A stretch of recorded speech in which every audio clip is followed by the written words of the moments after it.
The AI agent action helps you manage customers without a complex setup.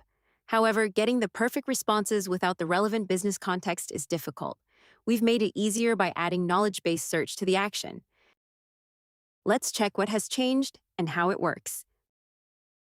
With this addition, you can connect multiple knowledge bases to your AI agent action, retrieving only the relevant information when needed, allowing the agent to refer to them in its responses with static or dynamic queries.